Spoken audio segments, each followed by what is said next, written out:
Néstor, ¿cómo le va? Buenos días, mucho gusto. Facundo Inseña lo saluda aquí en Radio Ciudad. Buen día, ¿cómo le va a usted? Una alegría estar en contacto con usted y sus oyentes, ¿eh? ¿Qué tal? Bien, muy bien. Bueno, hacíamos el repaso. ¿Hubo por lo menos 9 intentos de magnicidio en la historia argentina? Sí, ha habido varios intentos y yo creo que más que describirlos y tener idea de los detalles, sería importante analizar un poco cuáles fueron las consecuencias, ¿cierto? Poder clasificarlos para poder entender cuáles son los riesgos que hay de que la política, como quien dice, se desborde, ¿no? Se desborde, se salga de cauce y tome por el camino de la violencia abierta. Ahí en esos informes que se han hecho, que se pueden encontrar por internet, ¿cierto? Lamentablemente falta uno que es muy importante, que no fue un presidente de la nación, fue un gobernador de la provincia de Buenos Aires, es el caso de Manuel Dorrego, donde ahí sí fue fusilado él por Lavalle. ¿Por qué es importante tenerlo en cuenta como el primer caso, digamos así, de magnicidio en la historia argentina? Por el motivo de que Dorrego era el jefe del Partido Federal y los que lo asesinaron, los que llenaron la cabeza de Lavalle para que lo asesinara, eran dirigentes del otro partido, ¿cierto? O sea, esos partidos que debatieron en el Congreso del 24 al 26, esos debates, esas formas democráticas de pujar y de por el manejo del Estado, terminan en un asesinato abierto y en una guerra civil terrible entre dos bandos que son unitarios y federales.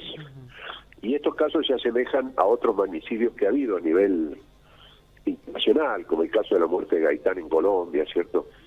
O también se puede considerar como el caso del asesinato en Chile del presidente Allende también, ¿no? Que Claro. después posteriormente terminan en enfrentamiento muy grande entre los partidos.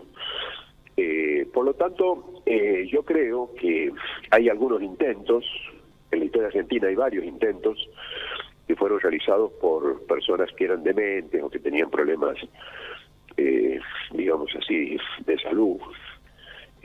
También hay otros que fueron hechos por anarquistas que estaban ya directamente fuera del aparato democrático, ¿no? Del sistema.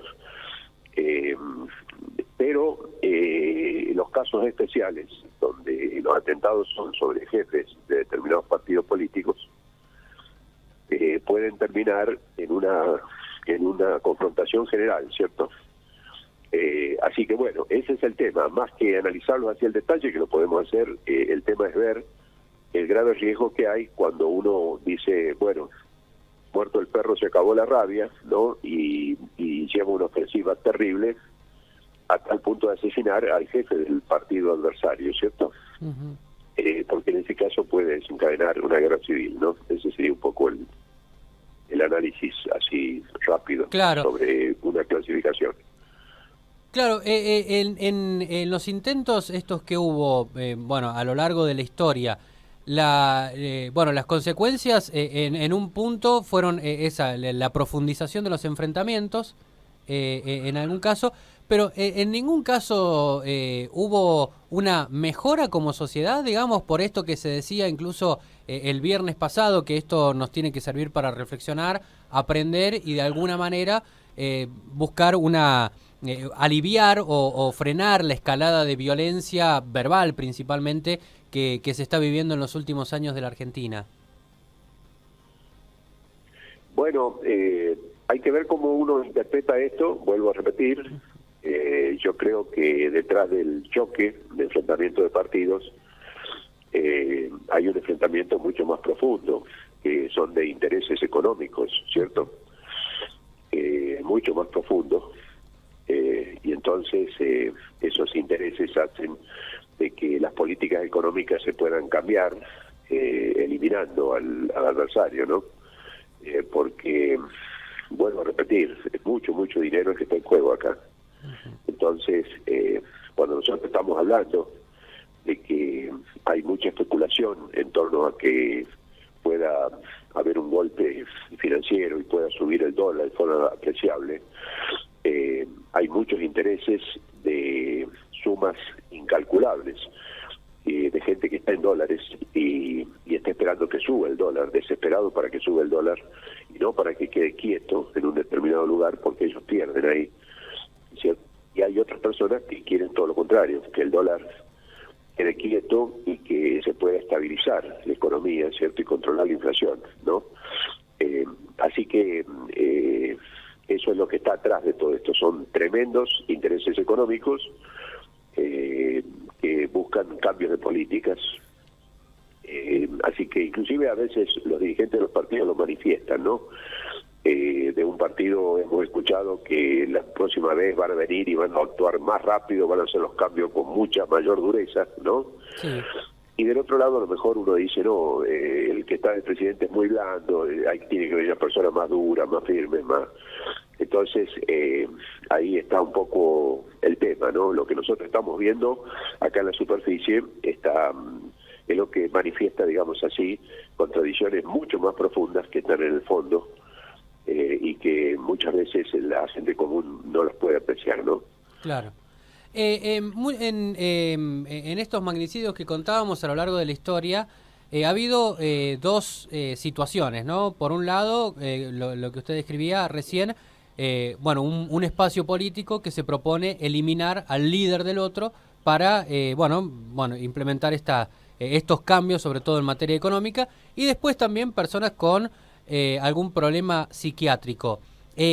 Según lo que de alguna manera puede enseñarnos la historia en esta dirección, lo que sucedió ahora, ¿en cuál de los dos de las dos columnas habría que anotarlo, por decirlo así? No, sin duda que se está buscando eliminar en este caso a la jefa del partido, o que se visualiza como la jefa, ¿cierto? Del partido adversario. Sin duda que estamos dentro de esa característica, por eso no tiene sentido comparar esto, a lo mejor hacer muchas comparaciones. Ajá. Con los atentados a Sarmiento, a Quintana o Alcorta, o lo que usted mencionó, ¿cierto? Claro. Acá puede haber a lo mejor una comparación con el intento de asesinato de Perón en el 55, sí. Cuando los aviones bombardearon la Casa Rosada, ¿cierto? Directamente eliminar al jefe del partido adversario, porque en los otros casos no era este el sentido. O sea, cuando los anarquistas atentaron contra Sarmiento, o puede haber sido contra Quintana o Alcorta, había toda una situación social. Ellos no representaban a un partido político, era simplemente un odio de clases, estar en una situación económica muy muy mala, y entonces había una indignación muy grande porque la Argentina quería una potencia, una aceleración por los festejos, y realmente estaban pasando duras situaciones sociales. Claro. Yo creo que lo de Cristina se asemeja a estos temas, al tema de Dorrego, que fue fusilado por Lavalle y abrió camino a las guerras entre unitarios y federales que duraron varias décadas. Se asemeja al caso de Perón, que se buscó el asesinato de él en el 55. Está dentro de estas claro. El de Alfonsín del 86, por ejemplo, la bomba esa que encontraron en el tercer cuerpo del ejército de Córdoba. Bueno, allí no había un partido político. Ajá. Del otro lado. Está bien. Era militares que estaban, digamos así, cuestionados por lo que habían hecho durante la dictadura, que tenían que presentarse a declarar, estaban avanzando los juicios, estaban avanzando los juicios contra las juntas militares. El radicalismo Alfonsín estaba muy firme en el avance de los juicios y que se hiciera justicia con la dictadura, pero todo esto había ido muy lerdo porque primero pasó por los tribunales militares, que demoraron todas las causas, por supuesto, las pararon.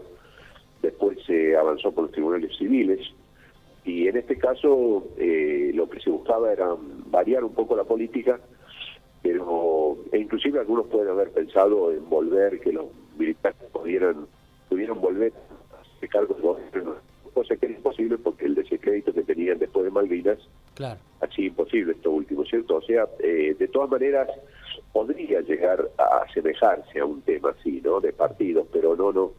El partido militar más bien era una fuerza que tenía un poder, pero no es un tema de partidos, ¿no? Claro. Creo el atentado ese de la bomba esa que pusieron, ¿no? Exactamente. Bien, Néstor, muchísimas gracias por esta comunicación. Bueno, y de paso le hacemos ver que acá también hubo un atentado contra Videla, ¿no? Que no fue un presidente democrático, pero acá también se escapó en todo este listado. El ER también, un caso similar al de Alfonsín, ¿no? También pusieron una bomba en una digamos así, en un puentecito de una ruta cuando iba a tomar el avión, que tampoco está registrado en los listados, ¿no? O sea, ha sucedido muchas veces, pero claro, los motivos son diferentes. Claro. Y el más grave de todo es este, ¿no? Eliminar al jefe del otro partido, muerto el perro, se acabó la rabia, puede desencadenar una guerra terrible. Así que bueno, puede ser que todo el mundo tome nota de que esta no es la vía, por supuesto, de la violencia, ¿cierto? No, de ninguna manera puede significar una mejora o que la situación pueda avanzar por un camino de paz y convivencia, ¿no? Claro, exactamente. ¿Esto de Videla fue en qué año? ¿Qué cosa? Lo de Videla. Lo de Videla fue allá por el 78, me parece. Ajá. Más o menos, sí. Recién iniciado, sí, digamos, hacía un par de años que estaba la dictadura. Sí, hacía poco que había iniciado su gestión, sí, cuando fue a tomar el avión y creo que no explotó, pero no tuvo las consecuencias que se esperaban, ¿cierto? Claro. Al paso del vehículo que lo trasladaba a él a tomar un avión, ¿cierto? Claro. Bien. Profesor, muchísimas gracias por esta comunicación. Bueno, muchas gracias a usted y buenos días, que le vaya muy bien. Que tenga un buen día, hasta luego. Ahí estaba la palabra del historiador Néstor Menéndez, profesor también de la Universidad Nacional de San Luis.